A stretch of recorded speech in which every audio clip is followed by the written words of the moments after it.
When Dexter premiered in 2006 on Showtime, it was initially criticized for glorifying a serial killer. However, as the story unfolded, viewers came to understand that Dexter Morgan wasn't killing indiscriminately. He specifically targeted those who deserved it, individuals who harmed the innocent. This unique premise set the show apart, drawing audiences with its darkly comedic tone and morally complex protagonist. Dexter Morgan was an ethically complex character who fully embraced his duality. By day, he was a well-respected, law-abiding citizen working as a blood splatter analysis for the Miami Metro Police Department. With his deceptive appearance and introverted nature, Dexter came across as harmless. However, by night, he was a cold, calculating vigilante serial killer known for his merciless but meticulous killing methods. This dual life, combined with a strict code of ethics, captivated audiences. Known as the Code of Harry, or simply the Code, these rules were created by his adoptive father, Harry Morgan, to help Dexter channel his darker urges. Harry, faced with a difficult decision, chose to let Dexter embrace his darkness rather than institutionalize him. This decision was driven by love and the traumatic knowledge that Dexter had witnessed his mother's brutal murder with a chainsaw at a very young age. Harry's goal was to ensure that Dexter only targeted those who had evaded justice while protecting the innocent. And there are people out there who do really bad things,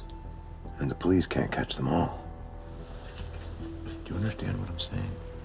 You're saying they deserve it. That's right.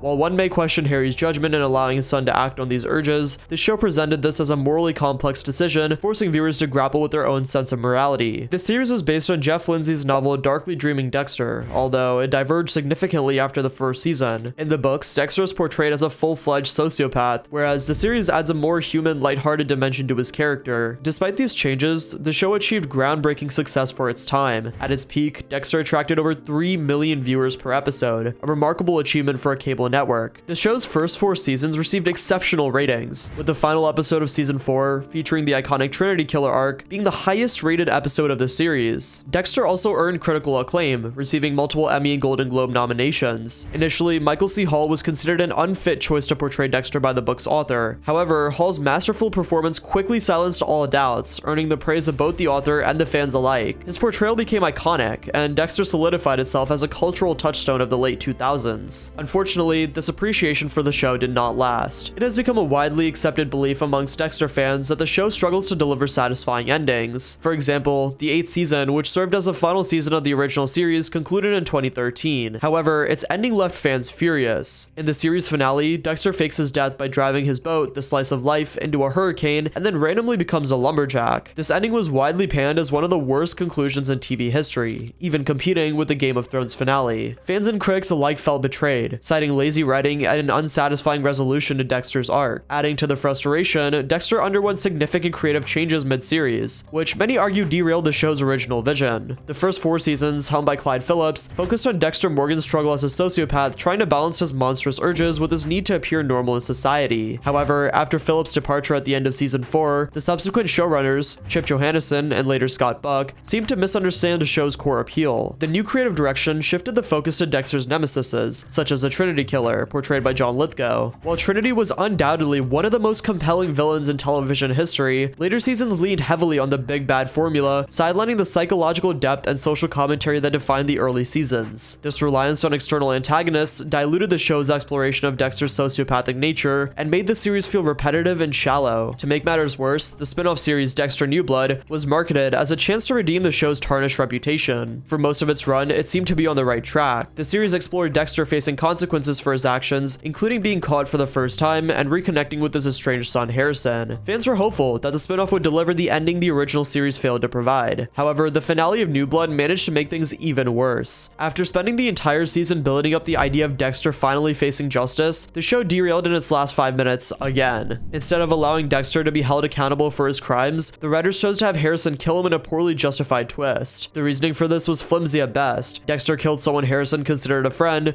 but this betrayal felt insufficient to justify Harrison's drastic actions. This ending undermined the show's narrative arc and disappointed fans who had hoped for a more meaningful conclusion. Clyde Phillips, the original showrunner, once shared with E! Magazine how he envisioned Dexter's story ending. In his version, Dexter would be caught, sentenced to death by lethal injection, and spent his final moments reflecting on the lives he had taken. As the injection took effect, he would see the faces of the victims, forcing him to confront the weight of his actions. The ending would have been haunting, poetic, and fitting the morally complex character that Dexter Dexter had always been. Unfortunately, this vision never came to fruition. Instead, fans were left with two unsatisfying finales that had failed to capture the essence of the series. Luckily though, this wasn't the end for Dexter. Despite the backlash surrounding its ending, Dexter found new life thanks to TikTok editors of all people. For those unfamiliar with TikTok edits, especially edits of a character or movie, they are fan-made videos highlighting intense moments, iconic quotes, or a specific trait of a character. Over the past 8 months, Dexter edits have gone viral on many users' For You pages on TikTok, Instagram, YouTube, and more. These edits showcase Dexter's morally ambiguous character doing cool and fun things, introducing the show to a younger audience that wasn't really around during its original run. TikTok has become a go-to platform for discovering new shows or revisiting older ones. For example, Dexter edits have frequently appeared on users' feeds, sparking renewed interest in the series. What makes platforms like TikTok even more impactful is their ability to serve as hubs for cheaper and even free advertising. Fan-made edits act as organic promotion for the shows, generating popularity without official marketing teams. This grassroots advertising has proven incredibly effective, as evidenced by the resurgence of Dexter and even other shows. In fact, the impact of social media edits is so large that official marketing teams like The Walking Dead have begun releasing edits on TikTok to showcase their episodes. This phenomenon also isn't unique to Dexter. TikTok has also revived interest in series like Game of Thrones, The Walking Dead, and a lot more shows that came out a while ago. A lot of other platforms like YouTube Shorts and even longer videos have played a role in keeping Dexter relevant. Some channels have even dedicated their entire content to Dexter, further showcasing the impact of fan culture and maintaining the show's legacy. On top of that, this generation absolutely loves serial killer TV. It's such a strange and unsettling concept, the growing popularity of morally ambiguous serial killer protagonists. Over the years, this genre has garnered massive followings. Shows like You, Hannibal, The Punisher, and Dexter have set the stage for this unique storytelling phenomenon. These shows offer complex narratives that blur the lines between hero and villain, compelling audiences to question their own moral compass. By 2024, the trend reached unprecedented heights, with audiences across the globe increasingly captivated by anti-heroes and the psychological intricacies of these characters. What is it about these shows that draw people in? One key factor is the exploration of the darkest corners of the human psyche. Serial killer TV doesn't shy away from the unsettling, the taboo, or the morally gray. Instead, it forces viewers to confront uncomfortable questions about morality, justice, and humanity itself. For instance, Dexter Morgan is a paradox. He's a serial killer, but he's dictated by a code that only allows him to kill people who deserve it. This is both horrifying and oddly justifiable at the same time. Similarly, You presents Joe Goldberg, a charming yet obsessive character whose perspective lures viewers into sympathizing with his actions, no matter how twisted they may be. These protagonists are designed to make audiences uncomfortable, forcing them to grapple with their own ethical boundaries. The fascination with these characters has gone beyond passive viewership. Many of these shows have developed massive followings, with fans obsessively dissecting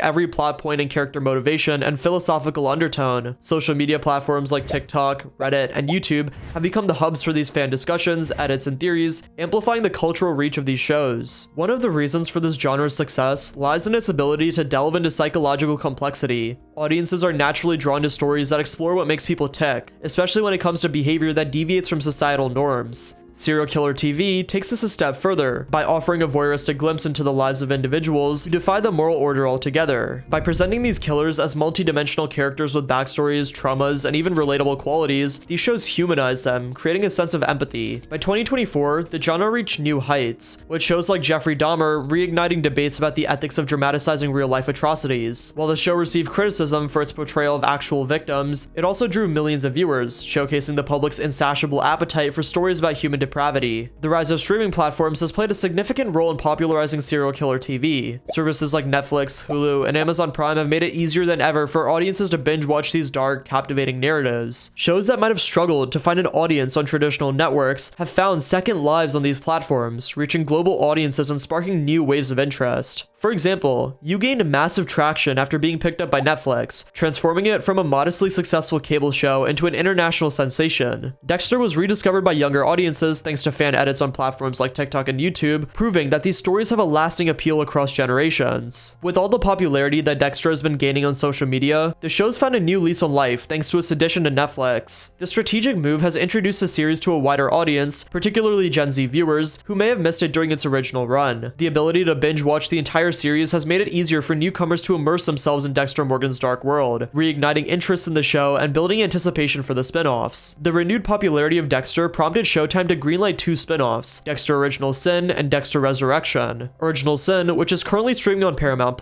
dives into Dexter Morgan's teenage years, exploring his early struggles with his dark urges and the development of his infamous code. This prequel provided a unique opportunity to delve into Dexter's formative years, offering fans a deeper understanding of his psyche and the factors that shaped him into the methodical killer that he became. The series promises to expand the Dexter universe by exploring the dynamics between a young Dexter and Harry, shedding light on their complicated father-son relationship. Fans were particularly eager to see how the show portrays Dexter's first kill and how he learned to channel his dark instincts. Dexter Resurrection, on the other hand, takes a daring and controversial approach by reviving Dexter after the events of New Blood. Many fans were shocked by Dexter's apparent death at the hands of his son Harrison and viewed it as a definitive end to his story. However, Resurrection hints at an unexpected twist, potentially undoing what was thought to be a conclusive finale. The revival of Dexter Morgan has sparked mixed reactions among fans. Many fans are excited about Dexter getting more spin-offs, but many also feel like 4 shows for one character is way too much. Regardless, Resurrection represents a bold attempt to further explore the consequences of Dexter's choices and his impact on those around him. Reviving a series as iconic as Dexter comes with high expectations. The show set a benchmark for storytelling, particularly in its early seasons, and the spin-offs must meet or exceed those standards to resonate with fans. One of the major challenges is addressing the dissatisfaction with New Blood's finale. While the revival initially offered a sense of closure,